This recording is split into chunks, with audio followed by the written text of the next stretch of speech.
Oye, el marino. ¿Qué pasó? ¿Qué onda? Pues vamos a la playa, ¿no? Ya está. ¿A la playa? Vamos a Acapulco. No, no vayas a Acapulco. ¿Por qué? Pues acaba de haber un huracán, está todo cerrado. No es cierto. La carretera está en los militares, Eso ahí no es dejan fake pasar. news. Mira. Me llegó un WhatsApp diciendo todo eso. No. Sí, pero eso es viejo. Mejor para saber qué es lo que está pasando en Acapulco, tenemos un invitado que nos va a explicar ¿Quién? bien cómo está el asunto. Ah, ya. Ahí está tocando.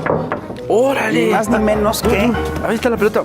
Román. Señores, ¿cómo están? Román, qué gusto. Buenas. Muy bien, ¿ustedes? Bienvenido a la Verna. Bien, aquí, maestro, ¿cómo ¿Cómo está? estamos? Muy bien. Bienvenido. Gracias por la invitación. Adelante. ¿Aquí? Sí, por favor. Perfecto. Oye, tú vienes de Acapulco. Venimos de Acapulco, ¿sí? Rapé quería ir a Acapulco, pero le digo que no vaya. ¿Ya ¿no? puedo ir? Ya está completamente abierto. No me digas. Todo está ya en uso y en operación, ya. ¿Qué pasó?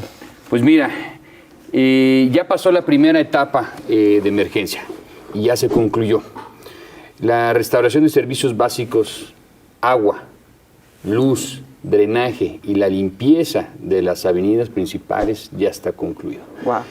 Entonces es un tema sumamente importante porque eso quiere decir que ya la operación de Acapulco, los hoteles ya están volviendo a abrir, ya tenemos un avance importante de número de camas en Acapulco que ya están a disposición de los turistas, ya hay flujo constante de turistas.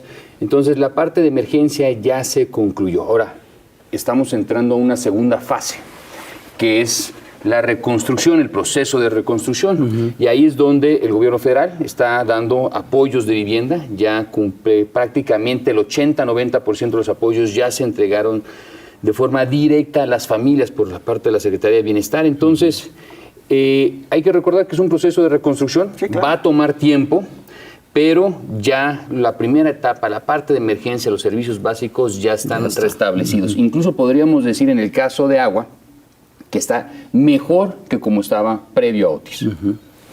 Oye, Román Meyer, tú eres secretario de la SEDATU, Sí. que es la Secretaría de Desarrollo Agrario, Territorial y Urbano, un nombre urbano. larguísimo, que nadie se ubica y nadie recuerda. Sí, es un nombre muy largo. En el caso específico de Acapulco, ¿cuál fue tu labor después del huracán? Nuestra labor fueron tres aspectos. Uno, al principio, la coordinación de la limpieza de Acapulco por parte del gobierno federal. Los primeros días entramos a hacer esa coordinación con el gobierno municipal y con el gobierno del estado y la iniciativa privada. Entonces, dividimos Acapulco en 15 sectores, la zona y Coyuca, siempre, Acapulco y Coyuca. Y establecimos la coordinación y la comunicación con equipos territoriales en campo. Esa fue la primera labor en la cual nosotros, toda la secretaría, es una secretaría muy chiquita, nos fuimos prácticamente todos los directores generales, ¡pum! Vale, vámonos todos para allá, pues es bastante chiquita la secretaría. Posteriormente dejamos la coordinación del tema de la limpieza, apoyamos a buscar algunos predios alternos, liberamos lo que era el relleno sanitario porque tenía... Sí, porque no, el relleno estaba sobrecargado. Y lo que también apoyamos fue el tema de la coordinación de acciones urbanas de restablecimiento de infraestructura básica con los compañeros de Conagua, el sistema de aguas municipales, el estatal, lo que corresponde al tema de iluminación, que eso prácticamente CFE lo cumplió por forma directa. Y rápido, y con la ISCT, el tema de las vialidades o los socavones que sufrieron algunos puentes, algunas vialidades dentro de Acapulco, ellos están ejecutando. Y por parte de nosotros, lo que sería la restauración de equipamientos, espacios públicos, canchas, deportivos, plazas, parques. Y ahí estamos trabajando con las comunidades. Eso quiere decir que nosotros estamos o vamos a entregar el recurso a los propios comités comunitarios y ellos restauran el deportivo, la cancha, el mercado. Lo que me estás diciendo me llama la atención, porque sí hubo una campaña muy fuerte para decir que Acapulco estaba abandonado, que nunca iba a abrir. Y yo creo que eso forma parte de este conjunto de operativos de desinformación que se están dando mucho hoy en día, ¿no? Y que está en curso uno fantástico sí. que ya acusa a Andrés Manuel de estar metido, de haber recibido dinero del narco, y ahí están metidas la DEA, periodistas nacionales e internacionales, ejércitos de bots. Yo creo que todavía falta que entren la inteligencia artificial y los jueces, ¿no? Pero con lo de Acapulco, hicieron un trabajo de desinformación muy serio. Brutal. Es decir, y sí hicieron un trabajo de desinformación brutal. ¿Tú sí crees que chamba mata desinformación? Sí, afortunadamente, sí, la chamba mata la desinformación y mata a la grilla. Y yo creo que ahí está la evidencia. Cualquier persona ya puede ir a Acapulco, cualquier persona ya se puede, digamos, rentar, puede encontrar habitaciones disponibles. Los servicios básicos sobre la costera ya se rehabilitaron, ya la iluminación está completa, las playas ya están limpias. Claro, algunos hoteles todavía están con los daños correspondientes, pero todos sabemos que va a tomar tiempo. ¿Cuál es el Sabemos que va a tomar porcentaje años. de hoteles? ¿En qué porcentaje está recuperado? Está por arriba del 50% ya los hoteles.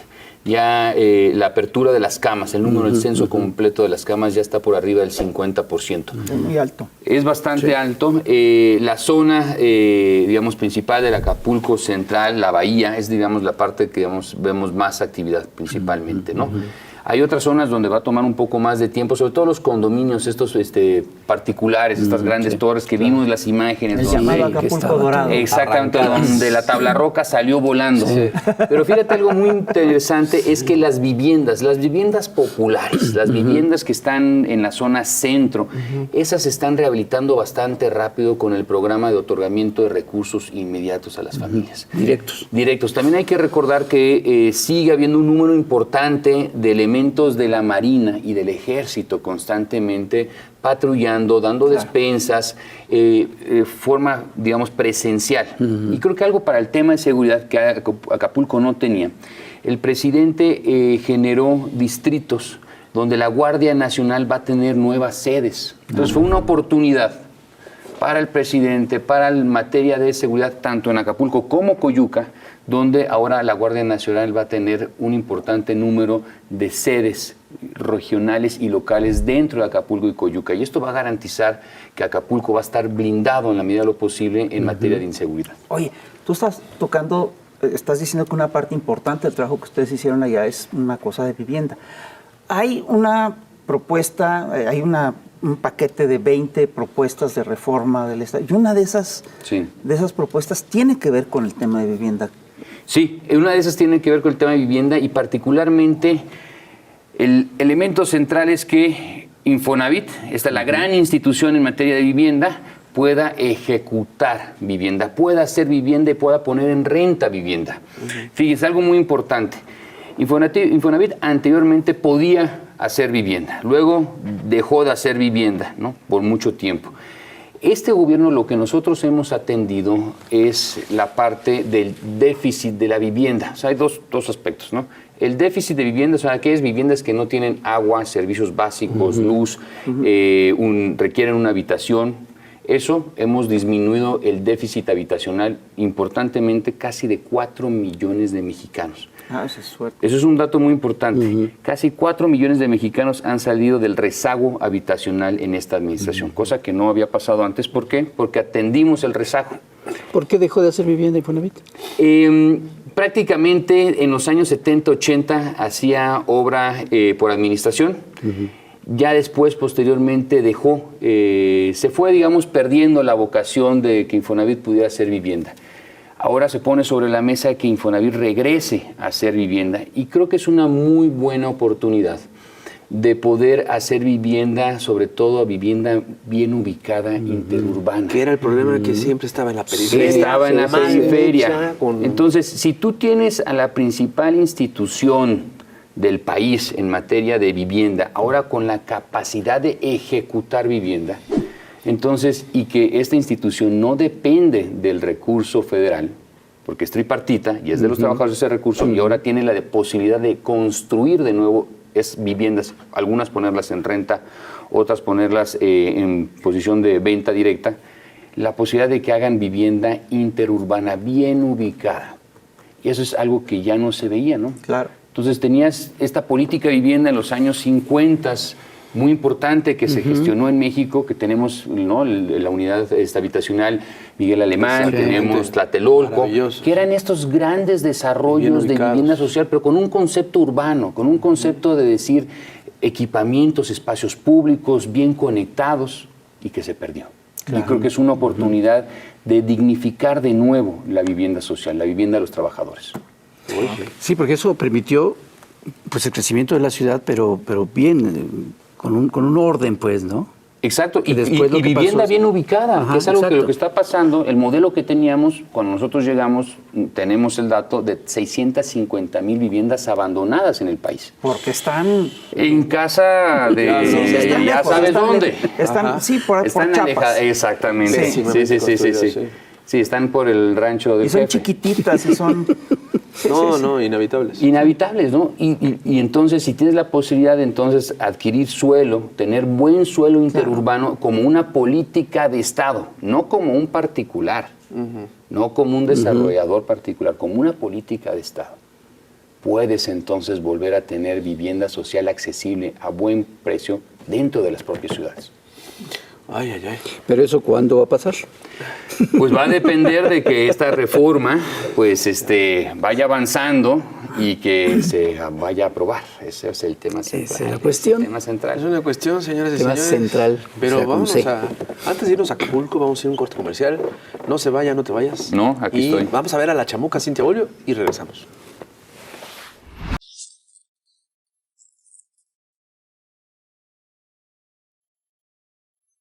Querido electorado, Oli, un fantasma recorre México.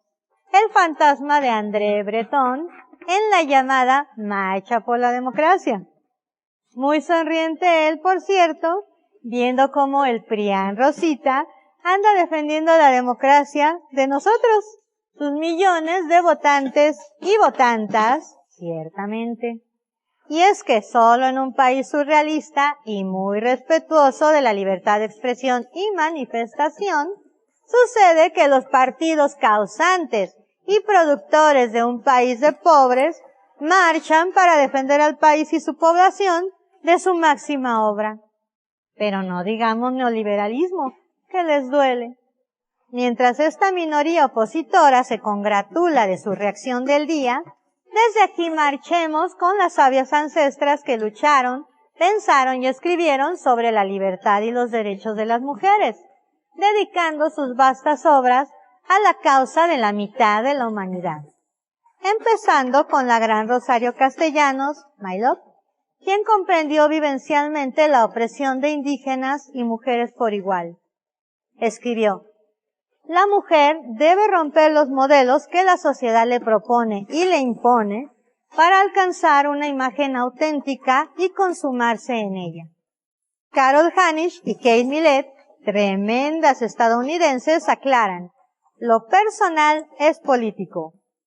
Harto famosa frase que muestra la relación entre nuestra experiencia personal y el sistema como resultado de las estructuras políticas, dominadas por quienes creen. Conciencia para la resistencia. Elvia Carrillo Puerto, súper adelantada política yucateca, a la que no le dedicamos este año también porque quién sabe, dijo: la igualdad de género no es un conflicto entre hombres y mujeres, es una lucha conjunta por la justicia. Ella lo entendió desde el siglo pasado, señoros. Simone de Beauvoir también honró la sororidad al decirnos que el feminismo es una forma de vivir individualmente y de luchar colectivamente. Frase que viene muy bien ahora que, precisamente, vivimos los tiempos de mujeres al poder político. Cabe destacar las palabras de las mujeres que estuvieron antes y que son harto necesarias en tiempos de intercampañas plagadas de fake news y misoginia. Así va esta mini marcha moneril, querido electorado, y a seguir todas con este tejido histórico de lucha internacional, genealógico y defensor. Chaito.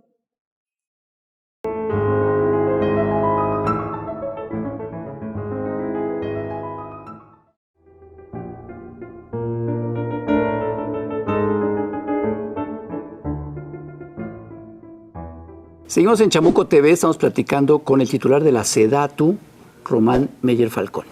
La SEDATU, otra vez, es Secretaría de Desarrollo agrario, territorial y urbano. Okay. Desarrollo urbano. Exacto. Que eso es muy importante. Bueno, todo es importante, pero ahorita que hablábamos de las casas y del desarrollo urbano, pues no pude evitar recordar al cártel inmobiliario, que es algo que ha estado en el ojo del huracán desde hace ya varios meses. ¿Qué papel o qué puede hacer la SEDATU frente a algo como el cártel inmobiliario? Mira, un tema muy importante es el desarrollo urbano, pero la planeación urbana. ¿Esto qué quiere decir? ¿Qué es la planeación urbana? Está como muy conceptual el tema.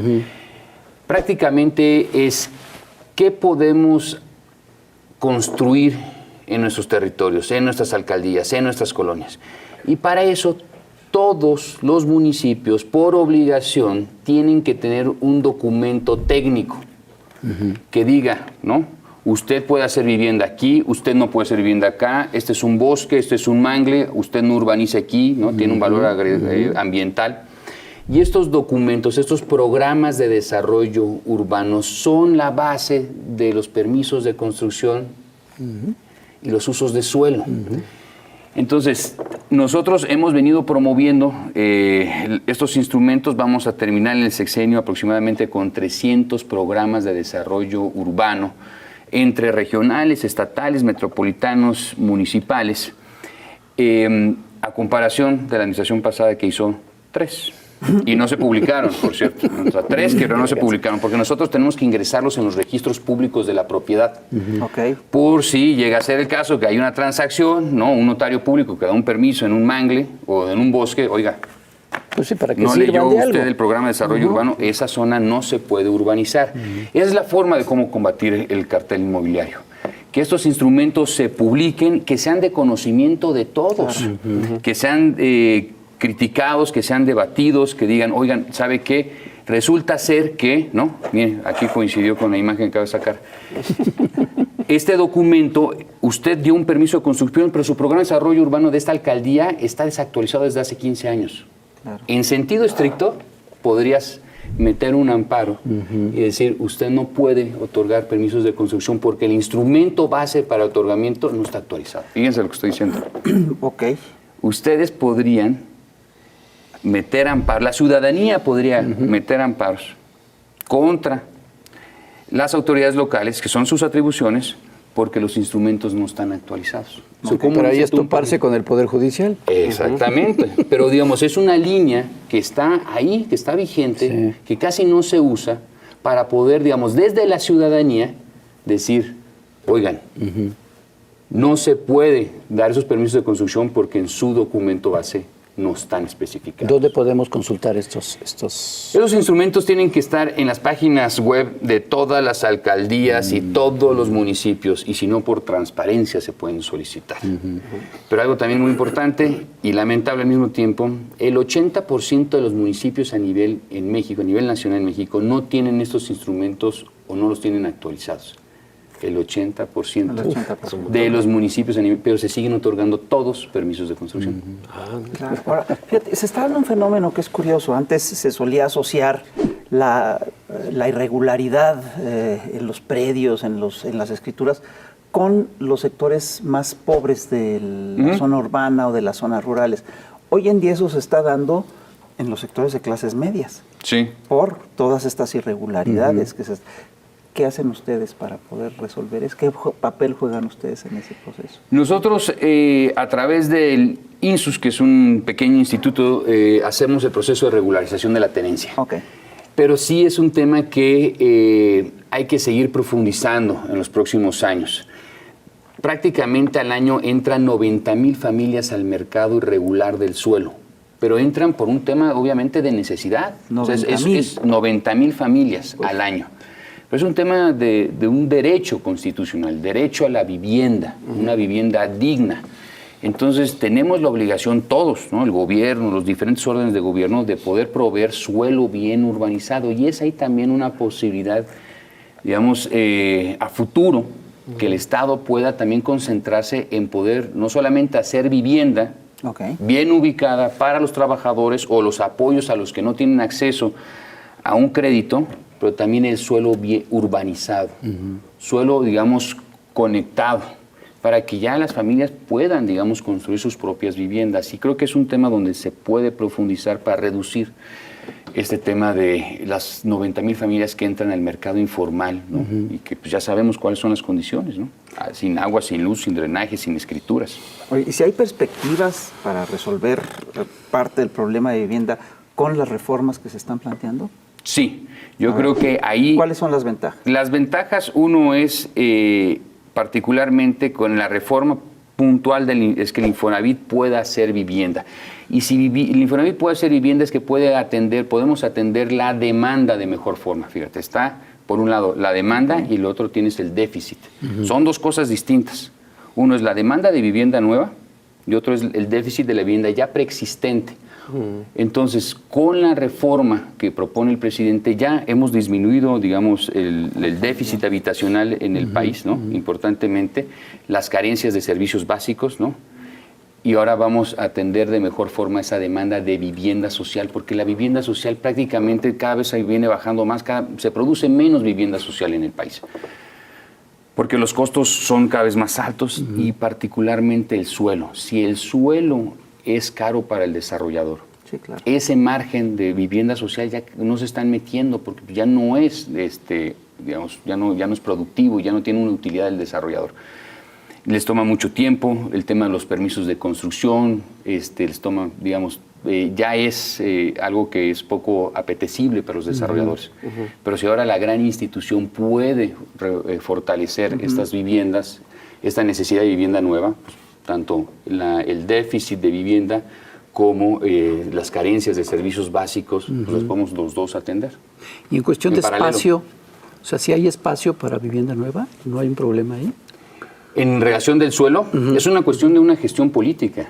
Claro. O sea, siempre hay suelo disponible. Claro, a veces cuesta trabajo, pero es una cuestión de sentarse con las autoridades locales, ¿no? Con las autoridades estatales, con el gobierno federal y a ver, hagamos una política en la cual veamos, ¿no? Cuáles son el suelo que tiene el gobierno federal, cuáles son los que tienen, digamos, los diferentes órdenes de gobierno, ¿no? Y veamos cuáles pueden convertirse en reservas territoriales y a lo mejor también reciclar suelo, redensificar. ¿no? Redensificar, ¿no? Sí. Por ejemplo, en la Ciudad de México hay ciertas zonas industriales, ¿no? Que a lo mejor pueden rehacerse para vivienda social, ¿no? Azcapotzalco es un ejemplo. Sí. Ahora ya la industria es muy tecnológica, ya no necesitamos estas grandes galeras de naves industriales, a lo mejor se pueden reconstruir, ¿no? Reinventar esos espacios. Entonces también es la posibilidad de adquirir suelo y ponerlo a disposición para la vivienda social. Órale. Oye, dices que la SEDATU es una secretaría muy chiquita y sobre todo, y también es una secretaría joven. Sí. ¿No? Empieza en 2012. Exacto. En el sexenio anterior, el de Peña Nieto. Hubo a lo largo del sexenio dos grandes titulares de esta secretaría, que fueron Rosario Robles y Murillo Karam. Sí. Y tú llegas en este sexenio. ¿Qué encontraste en la SEDATU? Pues mira, una secretaría en papel. Eso quiere decir que es una secretaría, digamos, conformada legalmente. Pero llegamos a una secretaría donde no había cuerpo técnico. Siempre comento que era una secretaría que estaba sobre Avenida Reforma, el gran corredor del país, ¿no? Pero la gente tenía que bajar con su USB a mandar el café internet de la esquina en una secretaría de Estado. ¿Qué? Pero eso era muy simbólico porque así nos la dejaron. Sí, claro. O sea, había prácticamente, digamos, cuerpos técnicos, había 2 arquitectos, 5 urbanistas y se acabó, no pares de contar. Hoy en día el 70% de los puestos de estructura pues son o licenciados o con maestría o con doctorado o doctorantes, ¿no? Que son especializados en temas de vivienda, en temas de planeación, en temas de política agraria. Entonces, construimos, digamos, un cuerpo técnico. Va a tomar tiempo porque las instituciones se hacen con el tiempo. Pues sí. Es, digamos, el elemento central. Pero creo que dimos un muy buen empujón en esta administración. De una secretaría que no se conocía. Pues sí, que no existía. No existía. No se conocía y no existía, digo. Exacto, las dos. Yo creo que por eso no se conocía. Pues sí. Básicamente. O se conocía por otras cosas. Y después conocí por otras cosas y me llama la atención que los dos anteriores personas que estuvieron al frente acabaron en la cárcel. Sí. Digo, no precisamente por lo que un hicieron en la inicio con una Sedatu. desgracia. Sí, claro. Entonces, ¿no la pensaste mucho para aceptar? Sí la pensamos un tiempecito, un par de semanas, sí lo analizamos. Pero creo que salió bien la apuesta. Y no por uno, sino por el proyecto de Nación. Es decir, hagamos de esta secretaría que tiene temas tan importantes como la vivienda, como el desarrollo urbano, que se posicione en algo tan elemental. Una pregunta antes de salir. Es decir, ¿cuántos premios han ganado la Sedatu en este sexenio? ¿Ha ganado premios? Premios de arquitectura y desarrollo urbano hemos obtenido más de 180. A nivel nacionales e internacionales, en los equipamientos, porque otra cosa que hacemos son equipamientos públicos, mercados, escuelas, deportivos, canchas, estaciones de policías, todas esas cuestiones que son básicas de este concepto de derecho a la ciudad, que en las zonas de las periferias no existen. Ahí es donde vamos metiéndonos a conformar este elemento que se llama el derecho a la ciudad, el derecho a tener un parque, el derecho a tener una escuela, el derecho a tener una calle bien iluminada. Es fundamental. Y ya estamos aquí de vuelta en el Chamuco TV, en el Plus de YouTube, y estamos platicando con Román Meyer, titular de la Sedatu. Mano, compañero, maestro, hay un tema que a todos nos interesa y es el Tren Maya, ¿no? Y estoy seguro que se tuvo que hacer una mega chamba, mega faena de levantamiento, de construcción, alrededor de todo lo largo. Cuéntanos de eso.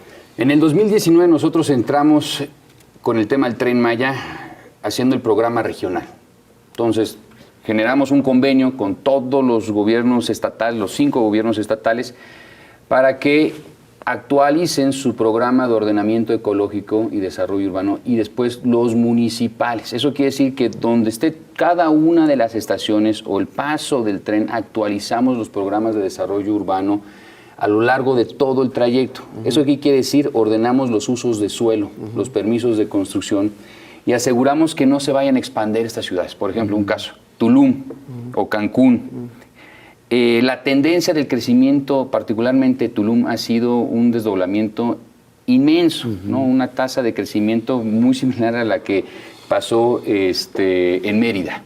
Entonces, es un trabajo también de un acuerdo político con las autoridades locales, porque ellos tienen la atribución, el 115 constitucional, de que ellos administran su territorio. Está bien, pero tienen que respetar ciertas leyes, el marco, digamos, de la planeación, tanto ecológico como urbano. Entonces nos dimos a la tarea de actualizar todos los programas de desarrollo urbano y empalmarlos y actualizarlos con los instrumentos ecológicos donde la Semarnat está, digamos, trabajando. Además de construir, digamos, equipamientos públicos, ¿no? Entonces nuestra función principal es la liberación del derecho de vía, de todo el Tren Maya, ¿no? Y el ordenamiento de ese suelo. Para que cuando termine de constituirse ese tren y pasen los años, no se vea un desdoblamiento sin orden, sino asegurar que ese desdoblamiento, ese crecimiento urbano esté planificado. Ok. Oye, yo quiero volver a lo de la vivienda, porque alguna vez platicábamos que cuando ustedes llegaron a la Sedatu, encontraron un número impresionante de casas abandonadas. ¿Qué tan grande era este número? ¿Y por qué estaban abandonadas? Son 650,000 viviendas abandonadas en el país. Ese fue el número que cuando nosotros llegamos. ¿Por qué el volumen? Fíjate, 650,000 viviendas abandonadas es la zona metropolitana de Puebla. Es como si todo Puebla de un día para el otro estuviera, y su zona metropolitana abandonada, vandalizada, ¿no? Entonces, el modelo que anteriormente se tenía en otras administraciones era sí hacer vivienda, pero bajo una lógica mercantil, o sea, alejadas de los centros de población. Y empezaron a conformar mucha vivienda, sobre todo en el norte del país.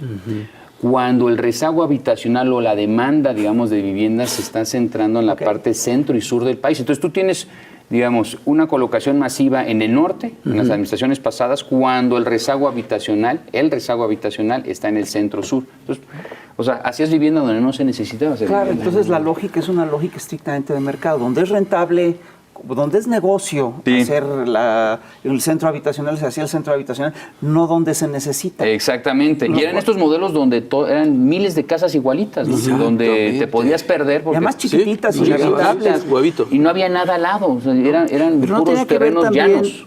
¿No tenía que ver también con lo de las maquiladoras? Sí, también, porque ahí, digamos, es donde mayor número de créditos existen, donde el empleo más formal es sobre todo en la frontera con Estados Unidos.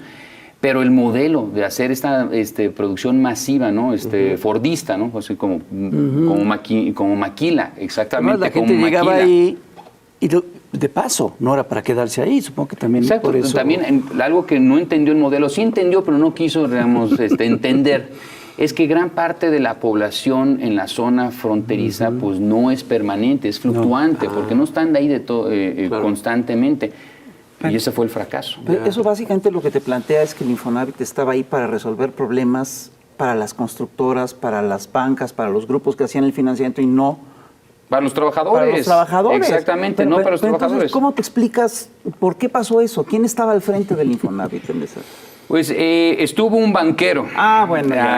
No estoy eso en contra ya de los banqueros. No, yo tampoco, pero eso sí te explica las Pero lógicas. claro, si tú pones al frente de esta institución tan importante de seguridad social que es el Infonavit. Y que tiene que cubrir una necesidad tan importante, que es un derecho, pones a un banquero, pues en el chip de un banquero es hacer vivienda como de lugar, y si hacemos 1 millón de viviendas y si se abandonan, pues no importa.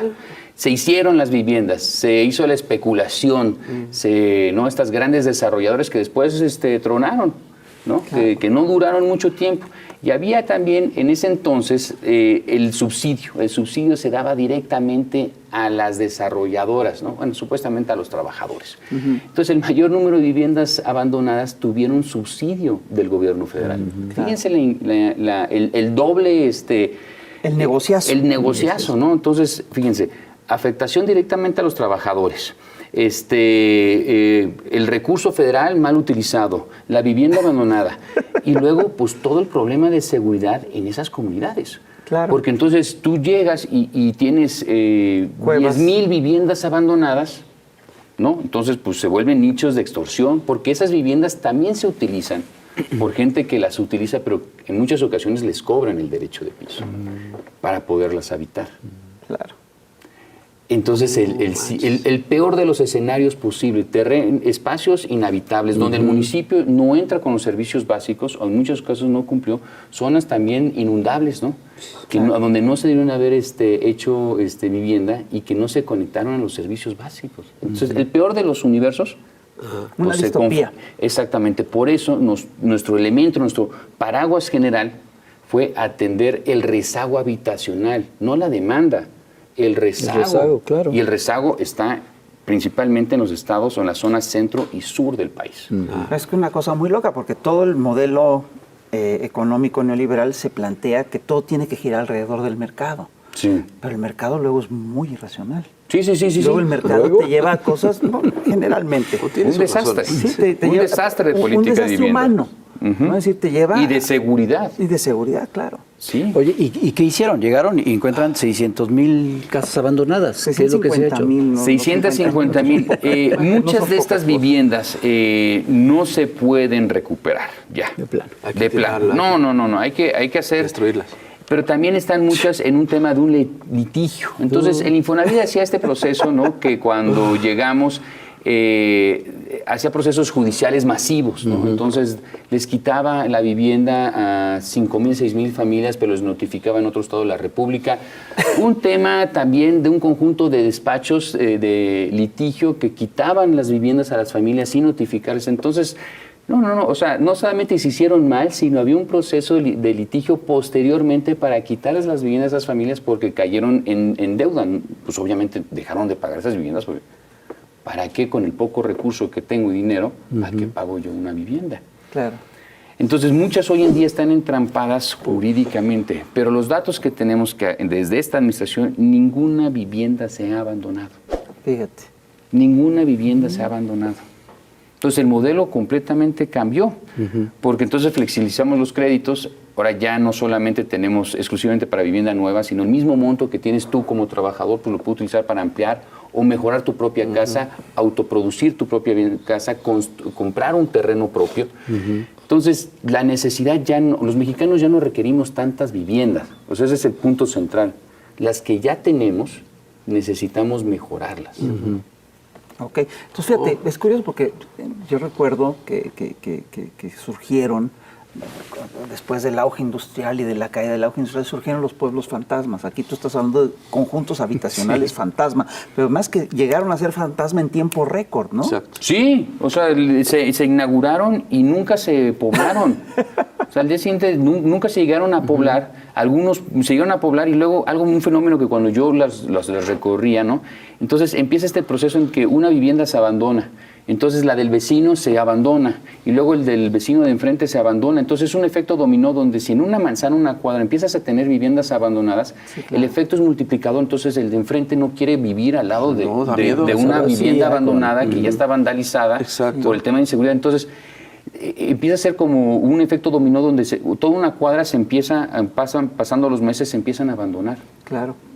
Completitas. Claro. Qué fuerte. Con que una vivienda o un conjunto de viviendas, un par de viviendas se empiecen a abandonar, es un efecto multiplicador para abandonar todo. Es vámonos. ¿Y cómo solucionas eso? ¿O no hay manera? Es un trabajo muy complejo. Hemos recuperado, el Infonavit ha recuperado un conjunto de viviendas importantes, pero va a tomar tiempo, porque muchos están en un problema de litigio. Y eso va a tomar tiempo. Claro. Pero lo importante es que ya se frenó el modelo. Ya no es producir vivienda por producir vivienda. Es entender dónde está el rezago y cómo atenderlo. Ya no requerimos vuelvo a reiterar, ya no requerimos tantas viviendas nuevas. Y si requerimos, pues hacerlas bien ubicadas, dentro de las ciudades, de las zonas urbanas, bien conectados al transporte público. Entonces, si vamos a hacer viviendas, sí, pero bien hecho. Fíjate, es un modelo muy rentable. Era rentable para los banqueros, era rentable para las constructoras, era rentable para los despachos de arquitectos, pero no para la gente. Simplemente no era rentable para la gente, simplemente no resolvía el tema. Tampoco requerías muchos arquitectos. O sea, si haces un modelito de vivienda y le haces mal, no había muchos arquitectos. Seguro que no había muchos arquitectos. No hablé de arquitectos, hablé de industria de la construcción. Sí, claro. Sí, lo que faltó eran arquitectos. Sí, de hecho. Oye, hace rato, cuando estábamos terminando el programa en televisión, mencionaste de estos espacios públicos que de alguna manera se fueron recuperando y dijiste reequipamiento. Equipamiento urbano. Sí. ¿Qué significa? No solo es remodelar un mercado. No. ¿Qué significa ese equipamiento urbano? Mira, cuando nosotros entramos en la administración, estaba esta discusión de cómo mejorar, digamos, los entornos urbanos. Y sale este tema del programa de mejoramiento urbano, que es un programa chico, que es, digamos, el principal que nosotros ejecutamos. Y la tesis es, si, digamos, la pobreza urbana es la pobreza más dramática que tenemos, o la más contundente que tenemos en el país, pues es mejorar el entorno de esas zonas urbanas. Entonces nos dimos a la tarea de atender sobre todo las zonas de mayor marginación. Entonces si se requiere un parque, si se requiere un mercado, si se requiere una preparatoria, si se requiere una plaza pública. Y es entender que la gran mayoría de los mexicanos viven en entornos carentes de estos equipamientos, estos espacios públicos. Entonces para nosotros, la infraestructura más importante, cuando se evalúa en infraestructura siempre estamos hablando de agua, luz, drenaje, pavimentación, y siempre, desde hace décadas, seguimos con los mismos indicadores. Pero hay una infraestructura que yo siempre digo que es la madre de todas las infraestructuras urbanas, y es el espacio público. Porque junta todo, junta luz, agua, drenaje, iluminación, vegetación, equipamientos, y el espacio público, además de que es siempre muy conflictivo, y más en esas zonas, puede ser completamente lo contrario. Pueden hacer estos como islas de tranquilidad en un océano de desigualdad. Claro. Estos espacios y ahí es donde entra el valor agregado de la arquitectura. O sea, si tú un espacio, indistintamente seas arquitecto o no, pero lo haces en el sentido de que digno, bien hecho, bien iluminado, estético, la gente funcional. Algo bien hecho, algo estético, algo agradable, no necesitas estudiar. O sea, es algo natural que el ser humano entiende, ¿no? Cuando vemos una playa bella, cuando vemos una selva agradable, cuando vemos un entorno natural, todo el mundo, es un aspecto natural el sentir la belleza. Entonces, si tú puedes hacer un espacio bello, ayudas a que las propias comunidades se apropien. Sí, claro. O sea, porque tiene un valor agregado.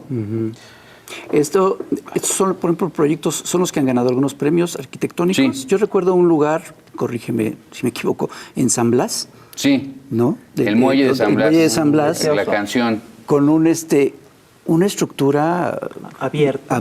Era una muy nave bonita, invertida impresionante. de un barco, Ajá, nada más que lo invertimos, hicimos este corredor y es un espacio cultural, también deportivo, no solamente para los turistas, sino para la población, porque San Blas pues, no tiene canchas, no tiene muchos equipamientos públicos. Entonces la idea es que a partir de ese punto la salida de los turistas, ¿no?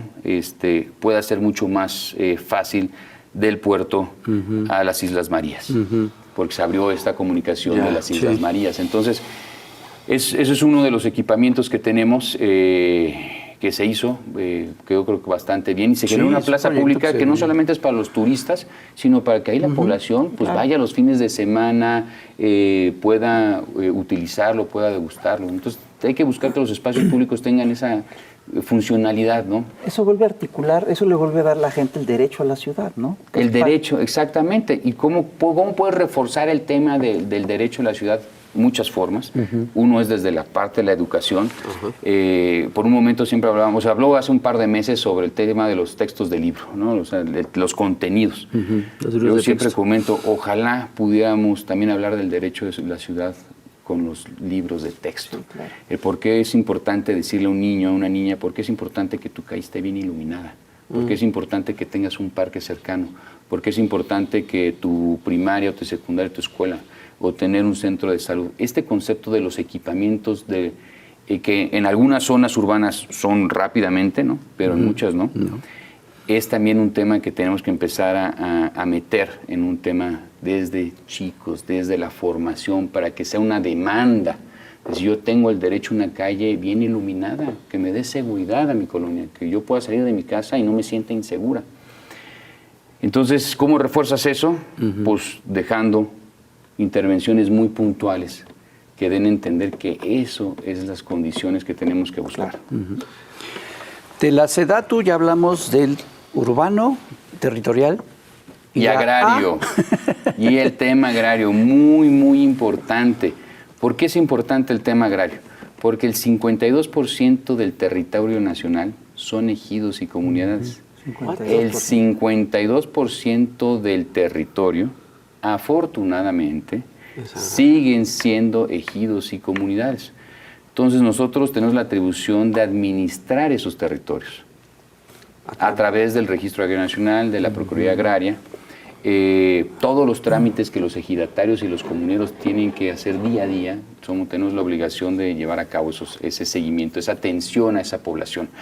Más aparte, otro tema también muy importante, que es el tema de los terrenos nacionales. Sí, claro. O sea, todo lo que no sea ejido, comunidad, propiedad privada, entonces ¿de quién es? Pues de la Pues de nación, todos nosotros. Y hay que cuidarlo. Sí, porque hay además que cuidarlos muy bien. hay toda una industria legal que se dedica a buscar esos terrenos, a litigar contra el Estado para privatizar. Hacerse de ellos. Para privatizarlos. Sí. Y ahí es donde pusimos el freno. O sea, levantamos el freno así rapidísimo. Porque uno de los principales temas cuando nosotros llegamos es que nunca nos dieron una base de datos de dónde están los terrenos nacionales. Que son un montón. Son un montón. Pues no Por la tenían, ejemplo, ¿no había? Quintana Roo, acuérdense cómo se llamaba Quintana Roo. Territorio. De Quintana Roo. sí. O sea, Quintana toda la base de Quintana Roo son terrenos nacionales. ¿Y por qué es tan importante preservar los terrenos nacionales? Creo que a veces es mucho más importante que el petróleo, porque se van a acabar. Entonces, es un tema de seguridad nacional, ubicarlos, preservarlos y tenerlos, digamos, con la documentación correspondiente señalando, esto es un terreno nacional, por si hay invasiones o no hay invasiones sobre esos terrenos. Entonces, detuvimos, digamos, la enajenación de los terrenos nacionales, todos, pero siguen dándose varios casos de digamos, ¿no? Por ejemplo, títulos apócrifos, firmas mías apócrifas. Siguen ahí, ¿De veras? en el estado de Quintana Roo.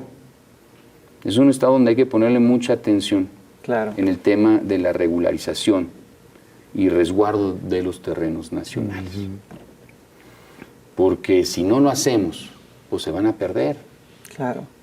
Y nunca más los vamos a volver a... Alguien se los va a gandallar, pues. Exactamente. Que más es fácil, porque litigas, ¿ante quién litigas? ¿Quién es tú? Pues aunque no litigas, nomás falsificas el título de un secretario de Estado.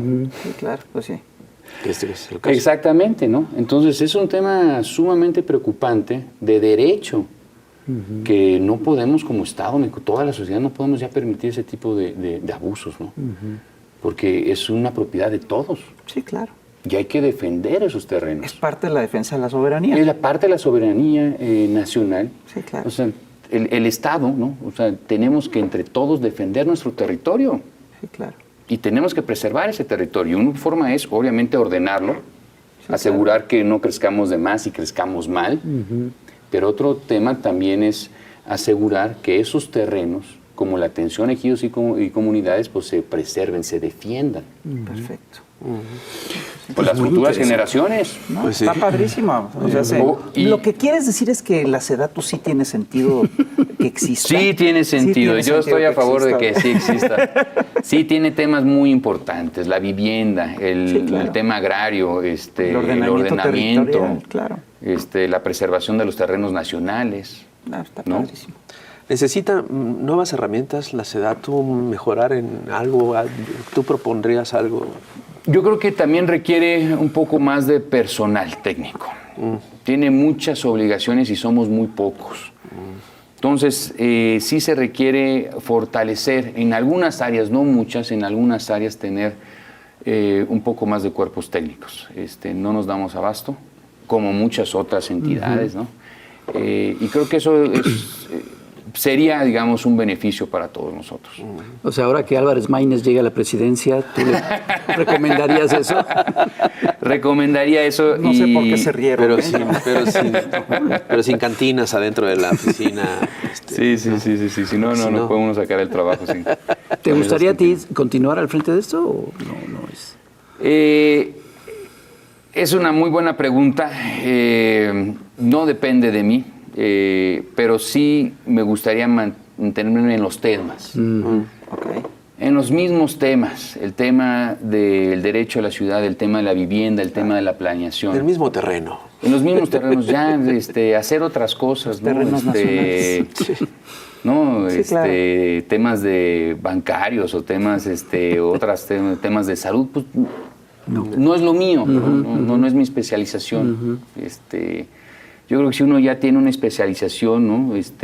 Muy puntual, pues es eso, ¿no? Eres arquitecto. Arquitecto y urbanista, ¿no? Entonces es a eso, Pues sí. es a dedicarse el resto de su vida a un tema particular y un tema que en lo personal a mí me apasiona.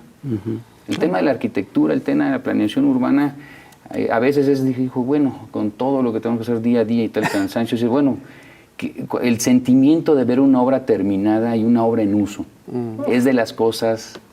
O sea, que llegues a Tijuana y ese parquecito, empiezan a llegar esos niños de esas colonias de alta marginación y empiezan a utilizar los espacios, las canchas, que se vea bien y que esté iluminado en la noche, son de las cuestiones más gratas que uno puede tener. Porque además eso ayuda a regenerar el tejido Así es, social. importantísimo. O sea, que te vayas y que estés consciente, híjole, se están usando los espacios. Uf. Creo que eso es lo que más, o menos en lo personal, más me ha llamado la atención. Todo lo que ha hecho la SEDATU me parece que abona en ese sentido, de ir articulando a la sociedad. Sí, porque... dignificando los espacios. Y dignificando a las propias comunidades, ¿no? Claro. Que se sientan orgullosas de tener algo, un elemento, una plaza, un parque público, donde puedan ir los niños, algo que estén seguros, ¿no? Exactamente. Cambiarles un poco el panorama y necesitas esos espacios, son fundamentales. Y sin estos espacios, entonces, ¿a dónde se van esos niños? ¿A dónde los llevas? Es hacer vivible el espacio. Sí, a 2-3 horas de distancia, que vayan a otro deportivo, que vayan... No, tienen que ser al lado de sus casas. ¿Murillo Caram era urbanista? ¿No? ¿Es urbanista? No creo. Ni Rosario Robles. ¿eh? No creo que haya ¿Ella no es una arquitecta? especialidad técnica al respecto. Arquitecta de algunas artimañas ahí raras. Román, Muchísimas gracias por la invitación. No, al contrario, No, gracias. placer. padrísimo, como padrísimo. siempre. Muchísimas Muchas gracias. Muy buena información, muy Sí, instructivo. sí. Muchas gracias. Señoras y señores, ya sabe, cuídense mucho. Nos vemos a la próxima. Ya lo sabe, comparta, comente y coleccione. Cuídense mucho. Nos vemos a la próxima. Bye, bye. Nos vemos, bye.